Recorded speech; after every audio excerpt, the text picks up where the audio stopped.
Alrighty, well, we'll get started here. I'm here talking with composer Joey Newman, and thanks so much for doing this, Joey. My pleasure. Thank you for having me. Um, I guess to start off, we all know you come from a very musical family, and it clearly runs in the family. But when did your interest in music start, and what made you want to join in on that legacy? Well, I've started playing drums and beating on things and being percussive very early.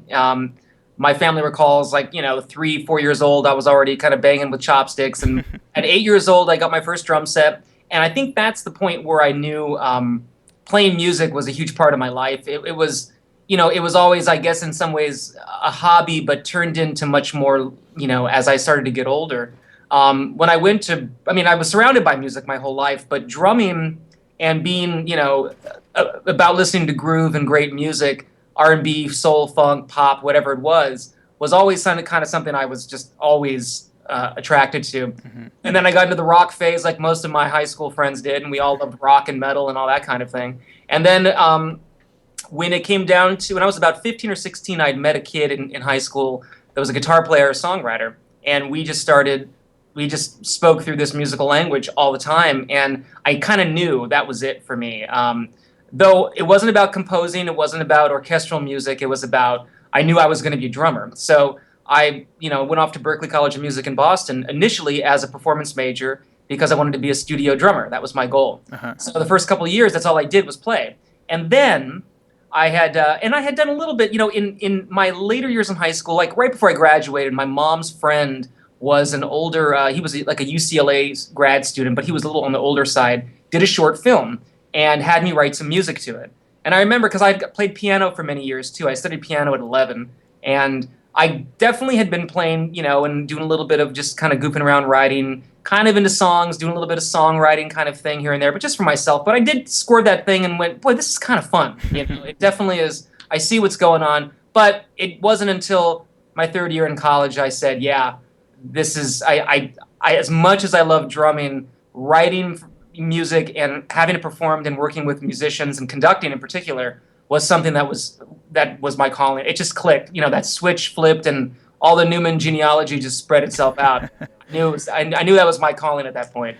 And I mean, were you a film? Do you watch movies too? I mean, Was yeah, your Yeah, family, yeah. But def- I mean, big film fan, big film music fan, and big fans of my family in particular, outside of just being a member, but also just a fan of their music. right. Did you have any other inspirations growing up besides your family members? Definitely. I mean, John Williams was huge. I mean, he was a family friend. My grandfather and he were best friends. I met him many times over my life. Star Wars was a big deal to all of us. My grandfather had tons of killer Star Wars toys in his closet, in his garage. I used to raid it. And, I was, that music was so powerful because John Williams is a rock star. Yeah.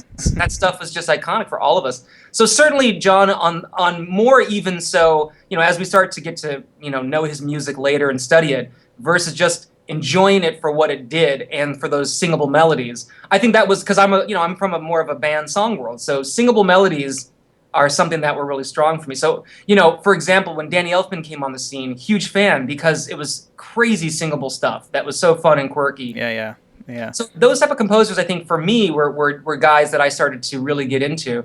Yet, my mom would play Tchaikovsky all day long in the house. So it's like, there's definitely a mixture of elements, but composers who I think, had that real lyrical quality is what I probably I was attracted to the most, I think. Hmm.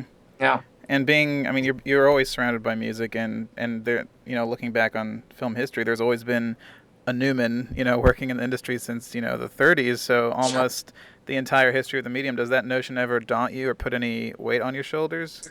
No, I mean, I think the thing about my connection to it, I liken myself a lot to Randy, being that Randy came from the songwriting world first and then went into film scoring. Right. I feel like I'm always going to be the drummer in my mind. No matter what I do in my life, that's kind of what I like in my existence is to always try to be the support and backbone of any kind of musical thing I'm in. So Hmm.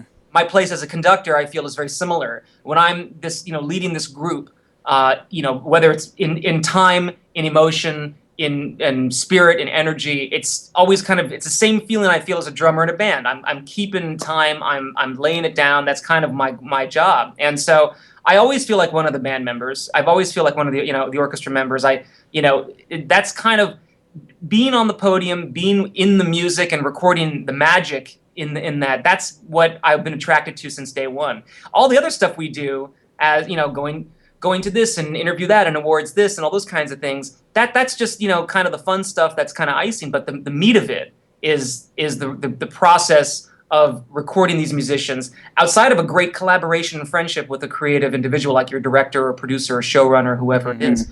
That's the joy we get for finding people who are like-minded. But then we get this great benefit of then going off and recording the magic with 5, 10, 100 people, whatever it's going to be. And that's the beauty of this is why we can't stop in this, and our passion for this art form is that to me it's always about this great musical collaboration that we have with all these people. And being a Newman in it and having that is something that I think I'm going to always bring my own kind of take to it. I am not Al Newman's son like David and Tom. I think there's a shadow for them that must be difficult. At the same time, they're so immensely talented. They've come out of it completely with their own voice. And Randy's father wasn't even a musician. So, and my thing, because the Newmans are my maternal side. So my grandfather Lionel had 3 daughters, and I'm the youngest. I'm the son of his youngest daughter. My dad is a whole separate musician in himself. So, in being in Hamilton, Joe Frank and Reynolds in the 70s. So he's a singer. He's an R&B blues guy. My mom was this classically trained ballerina, and I come from this. So music is so I think I cross all of those boundaries. That's what I like. I like to be in the pop world, and I like to be in the groove world, and I like to be in the orchestral world. Yeah. And so, but because I'm not directly in connection with that, I feel like, the pressures on me are much more, if anything, is just like, hey, what does this Newman who's doing it now have to say? And I'm going to, it's going to be what I do no matter what. And I always hope that I represent the family's legacy well, but certainly I'm going to be my own way in doing it, And that's definitely. Yeah. And you did mention that you work a lot with conducting, and I'm not a musician, but I always want to know, as a conductor, what is the role of the conductor, and what are you adding to the ensemble that's not on the sheet music, and what's your role as a conductor? Well, traditionally, here I was on stage, I was sandwiched in between Michael Tilson Thomas and John Williams the other night, which was totally surreal for me, especially, what I've always come to think about conductors in this business in particular, there's 2 types right now, right? There's the traditional classical concert conductor, music director of symphonies and all of this, and then there's a composer or a film scoring conductor, are kind of 2 different beasts. I mean, what I kind of thought was so fascinating about the program with the YMF the other night was that the students had basically both of those right there, 3 in a row. However, John, goes both in the concert world and the classical world. I'm sorry, and the film scoring world. So you have but I'm very much your film scoring kind of conductor. My training ground is such. So when I get out to be with classical music, it's different for me. Controlling, you have to remember, in film music, our whole job is to get into that studio, rehearse that orchestra, get that take in 3 hours. Or every hour we have to get a certain amount of minutes. So it becomes almost like it's a complete assignment. We're in there, and we're just not making magic. We're not talking about necessarily that this is going to be, please play it in this way and think of it this way. It's like, here's the page, here are the notes. Okay, now we're going to emote this. Now go for that. We need a little bit more out of here. We're out of tune here. It's much more a recording process as opposed to a live concert where it's a whole different kind of beast. So my job as a conductor has been mainly to get the best possible take out of that orchestra and emote according to whatever the composer is, whether it's myself or I'm hired by somebody, to get the best take I possibly can out of that. And then that's pretty much what all I have time to do in those kind of settings. Right. When I was on the podium the other night, it was about this connecting to the audience. It's about emoting this music in a much different way and treating it as a piece of listenable, playable music as opposed to its purpose in the film. So that was a really great experience. And I think that's what the 2 differences really are, is that, that's why so many composers don't really conduct their own music. They'd rather sit back and produce it, because in the end, that's the final product. When you're on the podium the other night for a live concert, the final product is what you're in right at that moment. Right. So it's two different hats, I find, and I think it's both are very exciting, but there's just nothing better than taking an orchestra, on which we call on the stick, which means no clicks, no click track, no studio, and just keeping them together, having them play as a unit and listen to each other and have them follow you. I mean, yeah, that's so. I'm assuming that Sunday night was a pretty big experience for you. I mean, you're working with alongside John Williams for the Young Musicians Foundation Gala. I mean, what was that whole experience like? It was incredible. I mean, I hadn't seen John in a while, though I've met him many times, and we had a rehearsal on Friday night at Local 47, and he came and it was his first rehearsal with the group. He spent about an hour plus rehearsing them on his pieces, and he was so eloquent, so wonderful to the students, and so amazing to listen to as a person who, from just the way that he would explain what they should be thinking during this moment in this passage. It's not like when you're in a film studio, recording session, and you sit there and you're like, okay, oboe, no, this is wrong, change this note, let's.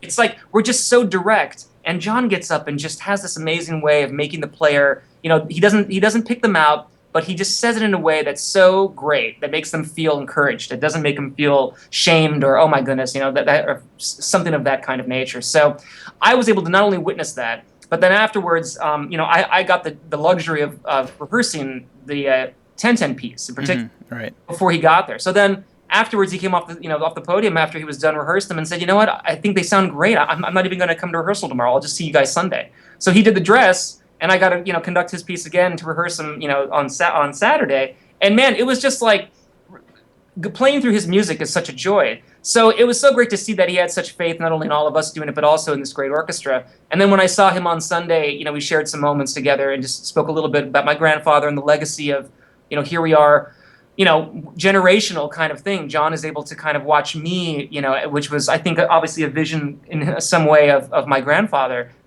Coming up and doing something like this, I think it was a really special Williams Newman moment. I think it was really, really exciting, and he's such a gracious gentleman, so wonderful, and I'm in awe, of course, like everybody else watching him.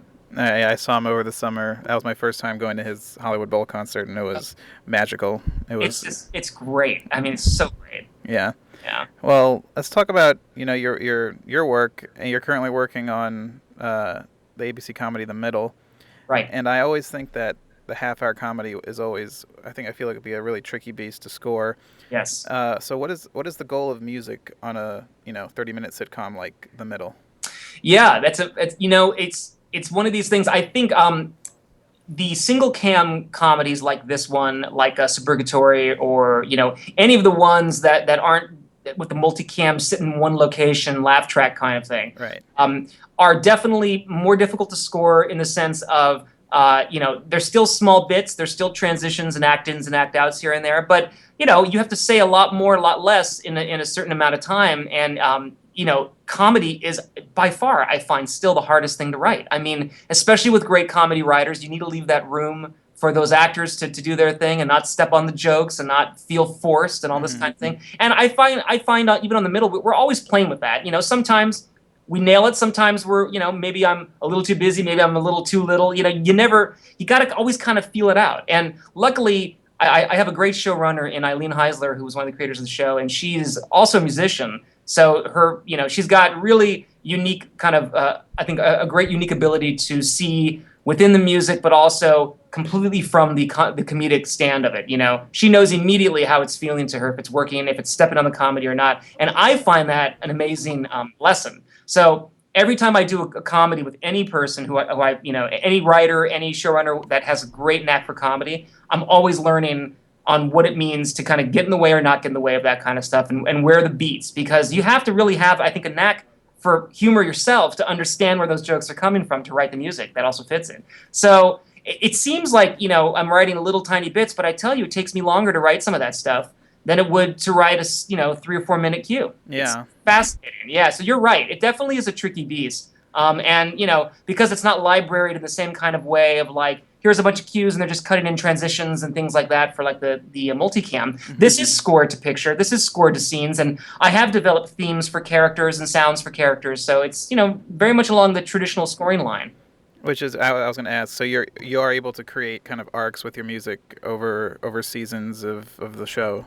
Definitely, definitely. It's something I've tried to do. I try to do that for every series so that at least there's something I can kind of lock into to Hmm. me as I kind of get along, whether it's an instrument or it's a specific groove or style or motif musically. I still use the same kind of things in anything I write. There's always going to be something like that so that it always will help me as the series develops to pull from, to add to, or whatever it might be. Otherwise, it could just be, one guitar you never change, I mean, Yeah. but it's got to have something to where I can connect. Because I have, when a character does something, you want to have that flavor around. It doesn't always have to hit you, kind of over the head, but you want the flavor to be there so that the audience can connect too. And so, are you?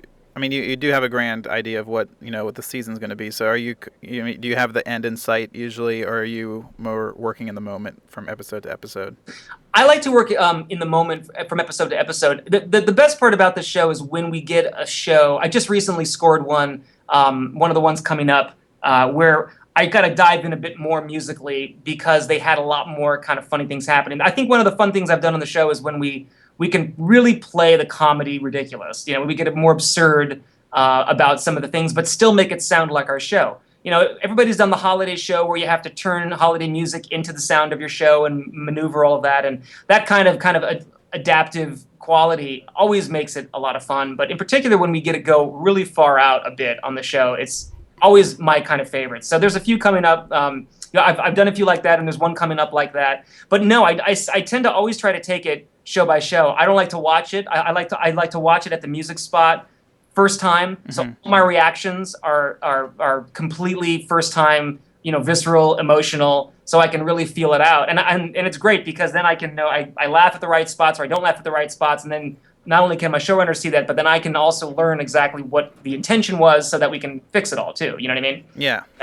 I love to take it to take it show by show. That's the way I think is best for this series. Yeah. Hmm. And you also, I mean, you've done documentary scoring, but you also worked on the Little People Big World for TLC, which it's a documentary series. And how do you approach?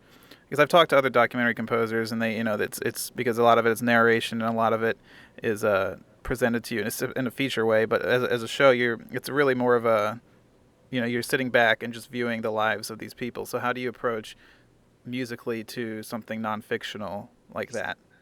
That's a great question. That series in particular, it was when I was first asked to do it, I thought it pretty daunting to say that, wow, I'm scoring a family. This wasn't a doc on a subject matter that you would just kind of meet people, and I've done that kind of thing where they profiled people, and you're kind of doing this was a series that obviously ended up turning long term, but of a family. So you're kind of developing a literally the soundtrack to their lives. Right. And I remember when I met them for the first time, and I went up to their farm, and I just kind of went, wow, these people they've kind of grown up listening to my music, scoring their every move in a sense, and that's a pretty interesting honor, privileged, and kind of responsibility I felt. I mean, I always wanted this family to in terms of music, to feel vibrant and alive and vast and as large of a personality as they all were.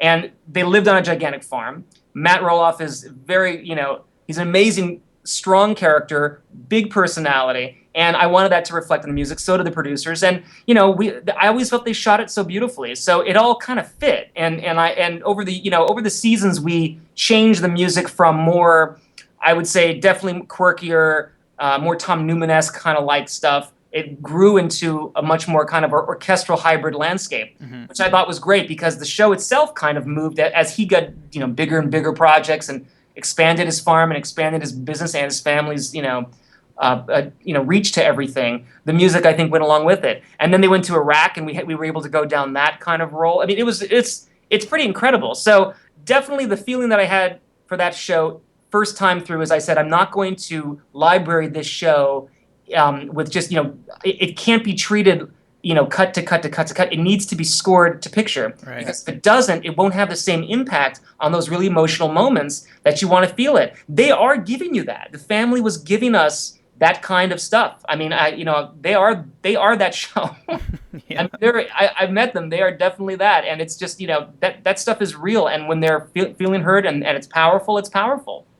So That's I mean, it just I guess did you ever lose yourself in thinking that, oh, I'm scoring, a narrative here? Did it ever feel like a narrative, like it was a story being unfolded to you? I would say that I never felt. I mean, everything they shot was always real. I mean, whether they had to find something because like the family couldn't give them everything they needed to finish a certain kind of segment. That's when they got slightly creative. But everything that I ever saw was definitely kind of how it went down, and I would then score it accordingly. And the beauty is that if I was able to sometimes build these great arcs within only 20-minute episode, which is great because they would have it would just work that way, where they really built the show from the beginning to the end, and it actually had that arc, though small because it's only 20 minutes, 22 minutes in the end for a half-hour show. I was able to get a lot out of it, which I felt was really great. So sometimes, a few in particular things I really got emotional about, honestly. I mean, when one of the characters, a gentleman named Mike, who was like a family friend to them, who worked with Matt in his business, passed away, writing that stuff was actually pretty emotional. You're writing, music surrounded by, death and a loss, but it's one thing when it's scripted, right? And then all of a sudden you realize that's a real person that passed away. It's like it was definitely. Or there was another. Matt had a show about when his CODA was like a Coalition for Dwarf Advocacy. They had gone and tried to help a dwarf family adopt another dwarf who had also had a lot of problems. So this one named Chance. And I wrote music for that, and it was so emotional to watch this family. And it's real stuff, and I think that's why I'm so attracted to the show, was that it was real. I was scoring drama, but real drama, and it wasn't. There was no script behind it. There was these were real people feeling real emotions, and that was something that has been so special. So to be nominated for that show, a few years ago, was just the pinnacle, because it was to me, I put so much of my blood, sweat, and tears into that show, and to be recognized was a real special feeling, especially for a TLC show shoved in the middle of all those other great series. Yeah, but really awesome. Yeah, it just sounds like a very unique experience, though. It was something that I cherish, and still working on it today too. I mean, they've come back with these hour-long specials, and it's still just as much of a blast. So it's great. Well, as we wrap up, I always like to ask composers this one question: if you had the opportunity to score any film ever made, with no disrespect to the original composer, which movie would you choose? Oh, wow. Well, I mean, I know this is going to sound probably cliche because every other composer on the planet has felt this way, but it's just like, when I was in college, I saw Shawshank Redemption, and I wanted to score that movie right off the bat. And still to this day, you would never be able to repeat that score, but I just loved that film. And I think I've always wanted to score that kind of, to be able to kind of do all those elements just was awesome. And I just loved it. So I'd probably have to say that, because to this day, I still one of my favorite movies. Let's go. I mean, I don't think anyone has said that yet. So that's good. Well, good. Well, I'm out of questions for you, Joey. Okay, good. But thank you so much for your time, and it was a blast. Oh man, it's my pleasure. Thank you so much. It's great. It's great meeting you and great talking to you. Oh, you too. We'll definitely have to do this again very soon in the future. I'd love it.